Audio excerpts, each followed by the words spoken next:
Hi అండి, welcome back to money vlogs. So మేమైతే ఇక్కడ హైదరాబాద్లోని ఒక 40 కిలోమీటర్స్ డిస్టెన్స్లో ఉన్న సంగారెడ్డిలోని మంజీరా రిజర్వాయర్, అలానే మంజీరా డ్యామ్, అలానే మంజీరా వైల్డ్ లైఫ్ శాంక్చురీని విజిట్ చేయడానికి అయితే వచ్చామన్నమాట.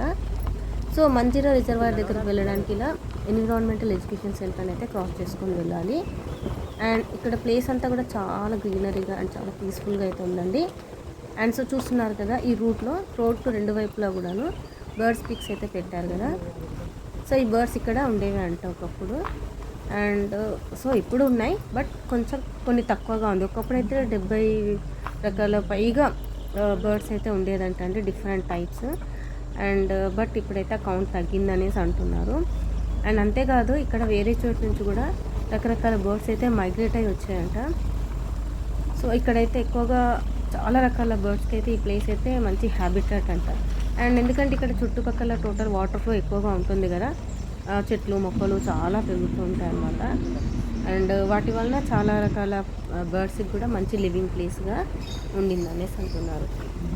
అండ్ అలానే బర్డ్స్ ఉన్నాయంటే మరి బర్డ్స్ వాచెస్ కూడా ఎక్కువగానే విజిటింగ్కి వస్తూ ఉంటారు, ఫోటోగ్రాఫ్స్ అలా తీసుకోవడానికి. అండ్ అంతేకాదండి, ఇక్కడ క్రొకడైల్ స్పాట్ కూడా ఉంది. అండ్ ఇక్కడ ఈ ప్లేస్ వచ్చేసి మగ్లర్ క్రొకడైల్స్ అనే ఒక బ్రీడ్కి చాలా మంచి లివింగ్ ప్లేస్ అనమాట. ఇది ఒక మంచి బ్రీడింగ్ పాయింట్ అంట. అండ్ రిజర్వాయర్ చుట్టూ కూడా చాలా వాగులు చాలా ఉన్నాయండి, చూడడానికి చాలా బ్యూటిఫుల్గా అండ్ ఆహ్లాదకరంగా అయితే ఉంది. కానీ ఇక్కడ వర్షాల కారణంగా ఇప్పుడైతే ప్రస్తుతానికి లోపలికి అంటే రిజర్వాయర్ దగ్గరికి అయితే అలానే డ్యామ్ దగ్గరికి అయితే పర్మిషన్ ఇవ్వడం లేదు వెళ్ళడానికి. సో ఏదైతే ఏంటి, ఇక్కడ ప్లేస్ అయితే చాలా గ్రీనరీగా అండ్ ఈ పక్షుల సౌండ్స్ కానివ్వండి అండ్ ప్రతిదీ చాలా చాలా చాలా బాగుందన్నమాట. సో ఒక్కసారైనా ఖచ్చితంగా విజిట్ చేయాల్సిన ప్లేస్ అండి ఇది. ఎక్కడెక్కడికో వెళ్ళి విజిట్ చేస్తూ ఉంటాం కదా, సో మన లొకాలిటీలో ఉన్న ఇలాంటి ప్లేసెస్ని మాత్రం మిస్ అవుతూ ఉంటాం. సో ఒక్కసారి అలా వీకెండ్లో విజిట్ చేస్తే చాలా మైండ్ చాలా రిఫ్రెషింగ్గా ఉంటుందన్నమాట. అండ్ ఇక్కడైతే ఇంకంతా చూసుకొని వేరే దారి నుండి మంజీరా డ్యామ్కి అయితే వెళ్ళామండి. సో అక్కడికి వెళ్ళడానికైతే ఒక షార్ట్కట్ రూట్ అయితే ఉంది.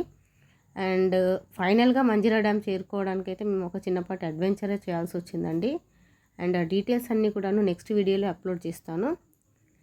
అలానే డ్యామ్ దగ్గర ఒక చిన్న లైవ్ అయితే ఇచ్చానండి, సో అది కూడా చూడండి వీడియో. సో మీకైతే వీడియో నచ్చిందని అనుకుంటున్నాను. అండ్ ఇంకొకటి క్రొకడైల్ స్పాట్ అదంతా లోపల శాంక్చురీకి వెళ్ళడానికి కూడా మాకు ఇంకా ఆ రోజు సండే అవ్వడం వల్ల మాకు పర్మిషన్ ఇవ్వలేదు, సో లోపలికి వెళ్ళలేకపోయాము. అందుకే చుట్టుపక్కల మాత్రమే ఇలా వీడియో తీసుకొని వచ్చాము. సో వీడియో నచ్చితే లైక్